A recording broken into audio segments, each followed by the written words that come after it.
Hey book lovers, Victoria here and you're watching My Books and Me, and today I'm bringing you my 2019 most anticipated releases, and it is crazy that I am making this video. It feels like yesterday that I was just doing my first 2018 most anticipated releases. It's nuts how fast this year has gone, and it's crazy that 2019 is only like 2 weeks away or something. I don't know when this video is going up. So I thought I'd share with you my most anticipated releases for the first 3 months, so January through March. There's a lot. There is a lot. There is more than I thought there would be when I started like listing out all of my most anticipated releases. There turned out to be quite a few, but there are some really great books coming out at the beginning of next year, and I'm very excited for some of these. So let's just dive straight in. So the first 3 books are coming out on the 8th of January, and the first one is The Girl King by Mimi Yu. This is a YA fantasy. I'm actually very fortunate to have already been sent an ARC copy from Hatchet Australia. This isn't the finished cover. I will put that on the screen now. So I'm fingers crossed I can get this read by the time it comes out. But this book sounds really interesting. Sisters Lu and Min have always understood their places as princesses of the empire. Lu knows she is destined to become the dynasty's first female ruler when Min is while Min is resigned to a life in her shadow.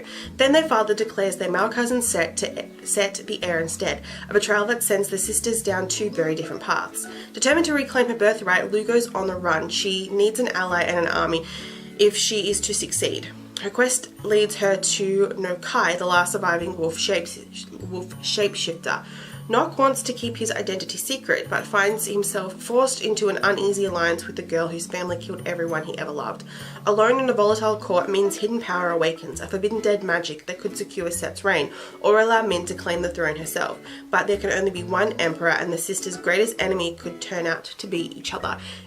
This is a debut novel, and I'm sure, as you all know, YA fantasy debuts have been amazing these past couple of years, so I'm very excited for this book. Fingers crossed I can read it before or around the time it comes out. I have the book. Nothing is really stopping me. But anyway. So the second book coming out on the 8th of January is Match Me If You Can by Tiana Smith. The cover of this one looks so cute. It's a YA contemporary, and you guys know how much I love my contemporary novels. Mia's best friend Robin is known for her matchmaking skills, which is perfect because homecoming is just around the corner.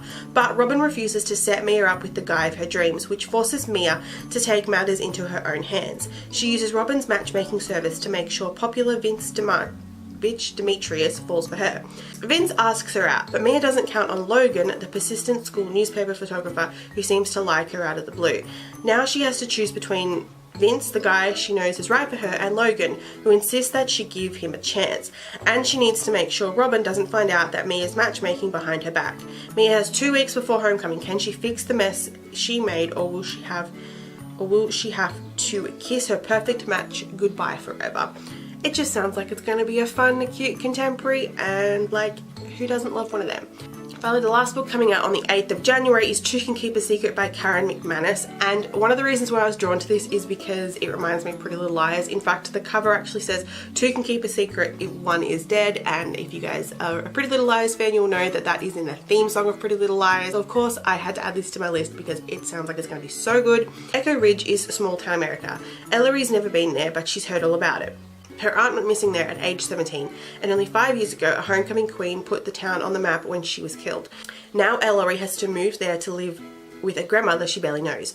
The town is picture perfect, but it's hiding secrets. And before school even begins for Ellery, someone's declared open season on homecoming, promising to make it as dangerous as it was 5 years ago. Then, almost as if to prove it, another girl goes missing.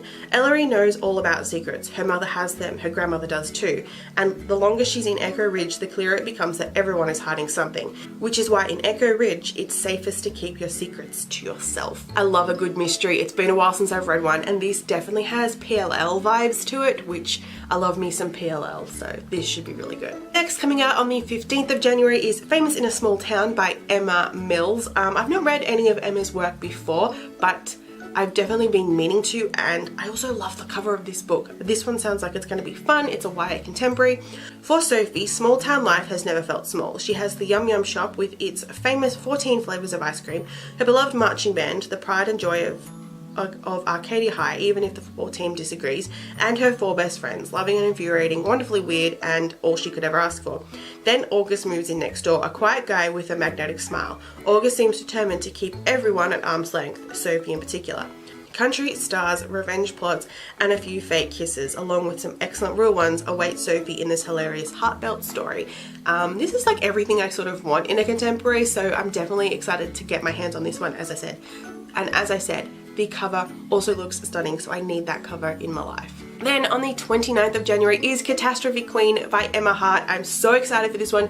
You guys know how much I love Emma. You would have seen my last review video. I reviewed like a bunch of her stuff. I'm slowly making my way through all her work, and I'm very excited for this one because her books just get better and better. And firstly, the cover of this one looks so fun. Her covers are also getting better and better. This is a new adult contemporary, and Emma is also really good at rom-coms, which is what this is as well. It's not you, it's me. No, seriously, it is me. Not only does my name literally mean unfortunate, but that's the story of my life. Everything I touch turns to crap. An apartment fire that I swear I was not responsible for means I'm living back at home with my sex-mad parents. Yay me. Which is why I need my new job as a personal assistant to Cameron Reed to get back on my feet. 3 months in the job and I can move back out and hopefully remember to turn off my flat iron once in a while. On paper, my job is easy. Make coffee, book appointments, keep everything in order. Until I walk into my boss half naked, wearing nothing but the kind of tiny white towel that dreams are made of. Now nothing is easy except our mutual attraction, but he's my boss, and you know what they say about mixing work and pleasure. Unless you do porn, it's not worth it. Or is it? I love Emma. She's like the queen of contemporary for me, and queen of rom-coms, and queen of like romance. If you haven't read any of her books, definitely either start reading her books now or wait until this one comes out. It looks like it's going to be so fun. Coming out on the 4th of February is Lawson's Bend by Nicole Hurley Moore. This is an Australian book, and I've seen her books around, but I've never really looked into it. But this one sounds like it's going to be pretty interesting. In the hot summer of 2008, a tragic accident at the lake on the outskirts of Lawson's Bend forever scars the townsfolk. At an end-of-year celebratory campout, several students from the local high school drown, and Henrietta Bolton loses her best friend, Georgie, to the murky waters. Unable to accept this as an accident, Henny runs from the small country town, vowing never to come back. Stephen Drake has never left. Instead, he's tried to settle down, working with his dad on their small farm. Stephen had dreams of a different life, but after the night at the lake, nothing seemed important anymore. Years later, Henny is forced to return to Lawson's Bend when her beloved mother dies. Henny's plan is to finalise her mother's estate, sell the house, and get the hell out of town as quickly as possible. But then there's Stephen.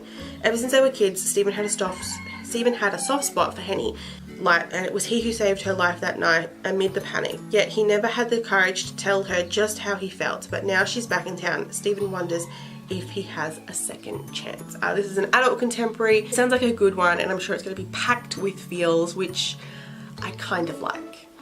You know what I mean. Next book comes out on the 7th of February, and it is Kill Redacted by Anthony Good. This one sounds so interesting. When a grieving man searches for culpability in the death of his wife, a passenger on a train blown up by terrorists, he settles on a politician. The bombers, to his mind, were only the end point in a long chain of proximate causes. To blame them would be like blaming the trigger mechanism on the bombs. The ultimate cause, he believes, the person responsible for first setting events into motion is the politicians whose policies and practices have had profound and violent impact abroad. And so it is only right, surely, that the politician is punished. So he sets about committing his mortal justification for murder. I feel like this book is going to be quite an interesting read, and it feels very relevant to today's society, I feel like. We will see how it goes. Next, on the 12th of February, we have Bloom by Kevin Panetta and illustrated by Savannah Gacho. This is a YA graphic novel, and it sounds like it's going to be super cute, and just given the artwork on the front cover, it also looks like it's going to be really beautifully illustrated. Now that high school is over, Ari is dying to move to the big city with his ultra hip band, if he can just persuade his dad to let him quit his job at their struggling family bakery. Though he loved working there as a kid, Ari cannot fathom a life wasting away over rising dough and hot ovens. But while interviewing candidates for his replacement, Ari meets Hector, an easygoing guy who loves baking as much as Ari wants to escape it. As they become closer over batches of bread, love is ready to bloom. That is, if Ari doesn't ruin everything. It sounds so cute, and I just Oh, I definitely can't wait to read this one. Next, on the 26th of February, we have Four Dead Queens by Astrid Scholl. I think this is a book a lot of people are most anticipating next year. It is a YA fantasy, and it sounds and looks interesting. A divided nation, four queens, a ruthless pickpocket, a noble messenger, and the murders that unite them. Get in quick, get out quicker. These are the words that Kira Lee Corrington lives by as the preeminent dipper in the Concord, the central area uniting the four quadrants of Quadara. She steals under the guidance of her mentor, McKeel, who runs a black market selling their bounty to buyers desperate for what they can't get in their own quarter. For the nation of Quadara, I think that is how you say it, each quarter is strictly divided from the other. Four queens rule together, one from each region. Toria, the intellectual quarter that values education and ambition. Ludia, the pleasure quarter that values celebration, passion and entertainment. Archaea, the agricultural quarter that values simplicity and nature. Iona, the futurist quarter that values technology, stoicism and harmonious community. When Kira Lee intercepts a comm disc coming from the House of Concord, what seems like a standard job goes horribly wrong. Upon watching the comm discs, Kira Lee sees all four queens murdered in four brutal ways. Hoping that discovering the intended recipient will reveal the culprit, information that is bound to be valuable bartering material within the palace, Kira Lee teams up with Varen Bolt, Eonist messenger she stole from, to complete Varen's original job and see where it takes them. This kind of seems similar to a lot of YA fantasies and dystopians we've seen in the past, but it also sounds super interesting and the cover looks awesome, so I'm ready to read it. Next, on the 5th of March is Field Notes on Love by Jennifer E. Smith. I've only read one of Jennifer's books before, but I really liked it, and I do really need to get into the rest of her books, so hopefully this will be the next of hers that I read. Having just been dumped by his girlfriend, British-born Hugo is still determined to take his last hurrah before college train trip across the United States. One snag, the companion ticket is already booked under the name of his ex, Margaret Campbell, non-transferable, no exceptions.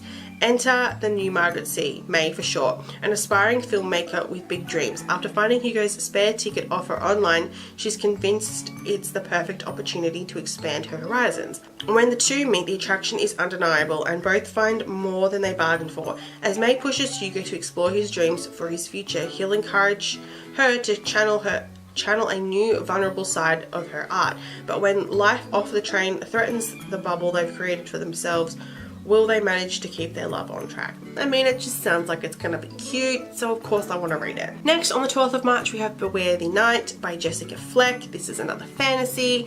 There's a theme going on here, all fantasies and contemporaries. When her world divides, pitting light against dark, Vida must join a dangerous revolution to save her grandfather and fight against injustice, even if it costs her the boy she loves.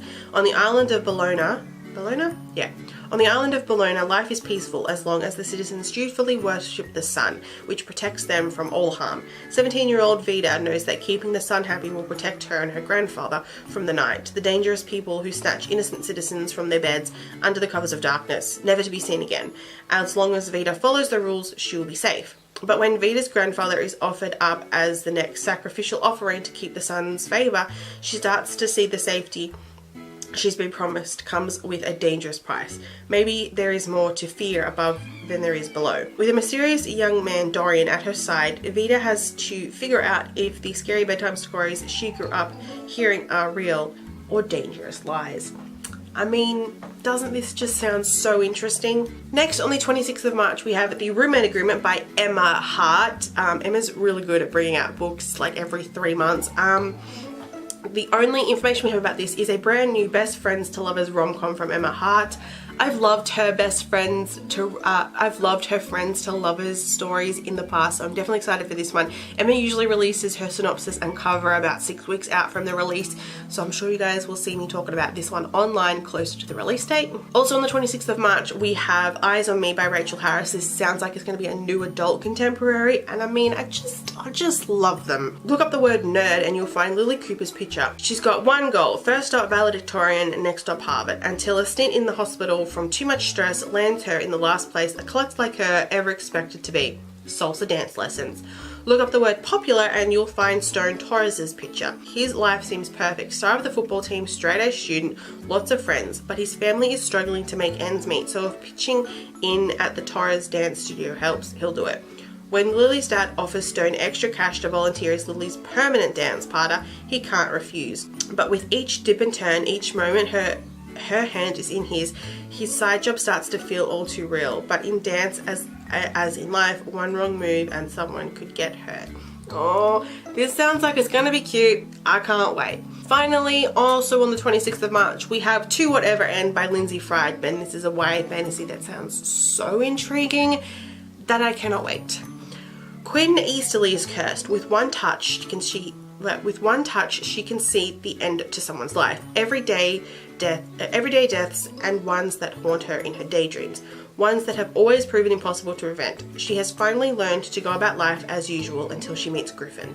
With one touch, she sees a death she simply cannot ignore. Not this time. Not when, dying in her arms, he whispers 3 simple words that change everything. Even if Quinn can't change the future, can't save him, she has to at least try, even if it means taking the bullet meant for him. I don't really know what to say to that one, but that one, all those books sound super interesting. I cannot wait to get my hands on them. Hopefully I can get my hands on them as soon as possible and get them read, unlike this year. And there's still so many more amazing books that are not only coming out in the first 3 months of next year, but coming out the rest of next year. You'll see another video from me doing most anticipated releases at the end of March. But yeah, there are some great books coming out next year. I will link below to my 2019 releases shelf on Goodreads if you want to see all the ones that I'm interested in. There are definitely plenty that are coming out that are really big and hyped up that I am kind of interested in, but mostly for their books and series that I've not read yet, and things like that. But yeah, go check out that shelf if you are interested in knowing more about these. I'm going to link below to a blog post I just posted with all of these books on it as well, so go check that out. And let me know, what books are you excited for next year? Are there any that you think I should be checking out? Because I don't really need to be anticipating any more releases, but I'm gonna be.